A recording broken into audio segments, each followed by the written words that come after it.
কয়েক ঘন্টা বা কয়েক মিনিটের কাজ যদি 1 সেকেন্ডের মধ্যে করে ফেলা যায়, তাহলে সময়ের সাশ্রয় তো ঘটেই, সাথে সেই কাজের প্রতি এনার্জিও চলে আসে এবং মনও ভালো হয়ে ওঠে। সেই রকমই কিছু আইডিয়া নিয়ে আমি আজ তোমাদের সামনে হাজির হয়ে গেছি। আশা করছি আজকের ভিডিওটি তোমাদের সবার খুব ভালো লাগবে। তো চলো দেখতে থাকো ভিডিওটি। আমার প্রথম টিপস ইয়াররিং নিয়ে। ইয়াররিং তো আমরা মেয়েরা সবাই পরতে ভালোবাসি, কিন্তু সমস্যা হয়ে ওঠে যখন ইয়াররিংয়ের এই পিছনের একটা প্যাঁচ হারিয়ে যায়। কোথাও বেরোবো, তাড়াহুড়োর মধ্যে দেখি যে একটা পেঁচ নেই। তখন আমরা কি করি, এই কান থেকে কানের দুল থেকে ওই কানের থেকে খুলে আমরা অ্যাডজাস্ট করার চেষ্টা করি। অনেক সময় হয়েও ওঠে না। একটা কানের প্যাঁচ কি আরেকটা কানে ফিট হয়? নিশ্চয় হবে না। সেই জন্য আমি একটা টিপস নিয়ে চলে এসেছি তোমাদের সামনে, একটা আইডিয়া বলতে পারো। এরকম রাবার বা ইরেজার তো তোমাদের সবার বাড়িতেই থাকে নিশ্চয়ই, কারো বাড়িতে থাকে না বলা চলে না। তো এই ইরেজার বা রাবারটা আমি কাঁচির সাহায্যে সুন্দর করে শেপ দিয়ে দেব। তোমরা যে যেরকম শেপ পারো দিয়ে দেবে, সার্কেল, স্কোয়ার, যে যেমন পারো সুন্দর করে একটুখানি কেটে নেবে ছোট করে, যাতে কানের তুলনায় এই রাবারটা বড় না হয়ে যায়, দেখতে খারাপ না লাগে। সেই রকমভাবে তোমরা কেটে নেবে। আমি সুন্দর করে ছোট করে কেটে নিয়েছি। তারপর তোমরা ওই ইয়াররিংয়ের মধ্যে যদি এই রাবারটাকে ঢুকিয়ে দাও, তাহলে কিন্তু তোমাদের ওই প্যাচে সুন্দর কাজ করবে। তোমাদেরকে এই কানের রিং থেকে খুলে ওই কানে লাগাতে হবে না, বা এই কানের ইয়াররিং থেকে খুলে ওই কানের ইয়াররিংয়ে লাগাতে হবে না, সুন্দরভাবে কাজ হয়ে যাবে। এবার সেকেন্ড টিপস আমার সেলো টিপ নিয়ে। এরকম সেলো টিপ সবার বাড়িতে থাকে, তাই না? আর একটা খুবই গুরুত্বপূর্ণ কাজের জিনিস। আর এই সেলো টিপের কাজ করতে করতে আমরা ভীষণভাবে বোরিং হয়ে পড়ি, তাই না? কারণ যখন কাজ করি তখন দেখবি সেলো টিপের মুখটা বেশিরভাগ টাইমে হারিয়ে যায়। সেলো টিপের মুখ হারিয়ে ফেলে না এমন মানুষ মনে হয় খুব কমই আছে। তখন আমাদের কাজের প্রতি এনার্জিটাই কিন্তু চলে যায়, আর কাজ করতে ইচ্ছে করে না। সেকেন্ডের কাজ যেন কয়েক মিনিট লেগে যায়। তো তার জন্য একটা টিপস নিয়ে চলে এসেছি। তোমরা এই সেলো টিপের মুখটাকে যদি এইভাবে মুড়ে দাও, তাহলে দেখবে এই সেলো টিপের মুখটা কখনোই হারিয়ে যাবে না, এবং তোমরা কাজ কিন্তু খুব চটজলদি করে নিতে পারবে, এবং তোমাদের সময়েরও কিন্তু অনেক সাশ্রয় ঘটবে। তো কেমন লাগলো এই টিপসটি? তো এবার চলে এসেছি থার্ড টিপস নিয়ে।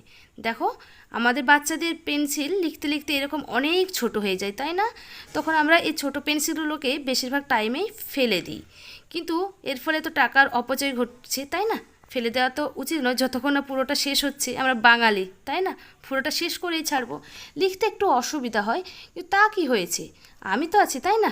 হ্যাঁ, এই অসুবিধা মিনিটের মধ্যে দেখো আমি দূর করে দেবো। এরকম স্কেচ পেন তো তোমাদের সবার বাড়িতেই থাকে, যেটা হয়তো কালার নষ্ট হয়ে গেছে বা স্কেচ পেনটাই খারাপ হয়ে গেছে। তো এরকম নষ্ট হয়ে যাওয়া স্কেচ পেন ফেলে না দিয়ে তোমরা এইভাবেই ইউজ করতে পারো। তো দেখো, পিছনে যে ঢাকনাটা ছিল সেটা আমি ফেলে দিলাম, এবং স্কেচ পেনের মধ্যে আমি পেন্সিলটাকে বেশ সুন্দর করে লাগিয়ে দিলাম। তো দেখো, ছোট পেন্সিল কি সুন্দর বড় হয়ে গেল না? আর লিখতেও তোমাদের আর কোনো অসুবিধা হবে না, সুন্দরভাবে বড় পেন্সিলের মতো একদম ইজিলি লিখতে পারবে। তো এই টিপসটি কেমন লাগলো অবশ্যই কমেন্ট করে জানাবে। আশা করছি তোমাদের টিপসগুলি ভালোই লাগছে, তাই না? তো এবার যাওয়া যাক পরবর্তী টিপসে। পরবর্তী টিপস ছাতা। গ্রীষ্ম কিংবা বর্ষা, ছাতায় আমাদের ভরসা।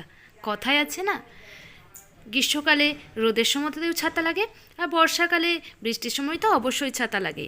কিন্তু ওই ছাতা বৃষ্টির সময় যখন বাইরে থেকে আসি, তখন ওই ছাতাকে আমরা ভালো করে না শুকিয়েই কিন্তু ভালো করে গুছিয়ে আলমারিতে বা শোকেসে ভরে রেখে দিই। এর ফলে কি হয় যে এই ছাতার মধ্যে এক ধরনের ছত্রাক, সাদা সাদা ছত্রাক জাতীয় দেখবে পড়ে যায়। এর ফলে ছাতা খুব তাড়াতাড়ি নষ্ট হয়ে যায়, এবং ছাতা কিন্তু বহুদিন পরে বের করলে ছাতা থেকে একটা দুর্গন্ধ বের হতে থাকে। এই দুর্গন্ধ যাতে বের না হয়, ছাতা যাতে তাড়াতাড়ি নষ্ট না হয়, সেই জন্য আমি একটা টিপস নিয়ে চলে এসেছি। কী টিপস বলো তো? চলো দেখা যাক।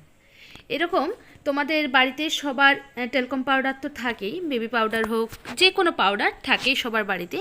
এই পাউডারটা যদি আমি ছাতার মধ্যে, ছাতার যে ভাঁজগুলো আছে সেই ভাঁজের মধ্যে যদি আমি একটুখানি পাউডার ভালো করে ছিটিয়ে দিই, তারপর ভালো করে একটুখানি রাব করে দিই, তারপর ছাতাটাকে যদি আমি ফোল্ড করে আলমারিতে বা শোকেসে রেখে দিই, তারপর যদি যখনই আমরা ছাতা বের করি না কেন, সেই 5 মাস পরে হোক 6 মাস পরে হোক বা 1 বছর পরে।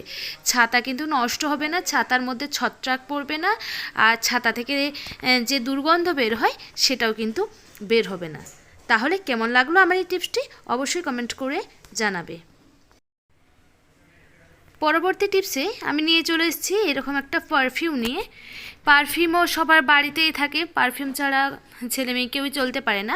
এই পারফিউম দিয়ে আমি একটা ভালো টিপস দেখাবো। তো কী টিপস চলো দেখাচ্ছি। তার জন্য আমাদের নিয়ে নিতে হবে তুলোও তো থাকে সবার মধ্যে বাড়িতেই। তুলো নিয়ে নেব এবং তুলোগুলো কয়েকটা ছোট ছোট টুকরো করে নেব, 5, 6টা 7টা যে যেমন পারো সেরকম তুলোগুলো আমি ছোট ছোট টুকরো করে ভাগ করে নেব এবং ওই তুলোর মধ্যে যে বডি স্প্রে বা পারফিউম যাই বলো না কেন সেটা একটুখানি স্প্রে করে দেব। দেখো ঠিক এইভাবে আমি এই স্প্রে করে দিচ্ছি। এই বডি স্প্রে করে আমি এই দেখো কৌটোর মধ্যে রেখে দিলাম। এবার এই কৌটোটা আমি কি কাজে লাগাবো চলো তোমাদের দেখাচ্ছি। দেখো আলমারির মধ্যে যে কাপড় থাকে সেইখানে যদি একটা কোণে আমরা যদি এই স্প্রে ভরা কৌটোটা রেখে দিই তাহলে কিন্তু আলমারি থেকে একটা সুগন্ধ বেরোবে, আমাদের খুবই ভালো লাগবে। তো কেমন লাগলো এই টিপসটি অবশ্যই জানাবে। চলে এসেছি পরবর্তী টিপসে। এগুলো আমার নষ্ট হয়ে যাওয়া চুড়ি, এগুলো ফেলে না দিয়ে আমি একটা ভীষণ ভালো কাজে লাগাবো। দেখো এই চুড়িগুলোকে আমি সেফটি পিন দিয়ে সিকিওর করে নিচ্ছি, পরপর সাজিয়ে নিচ্ছি। তোমরা চাইলে সুতো বা সেলোটিপ দিয়েও করতে পারো কাজটা। আমার সেফটি পিন দিয়ে সুবিধা হলো বা তাড়াতাড়ি কাজটা হবে বলে আমি সেফটি পিন দিয়েই দেখাচ্ছি। এবং এগুলোকে সেফটি পিন দিয়ে করে শেষ প্রান্তে একটা বড় সেফটি পিন দিয়ে দিবে।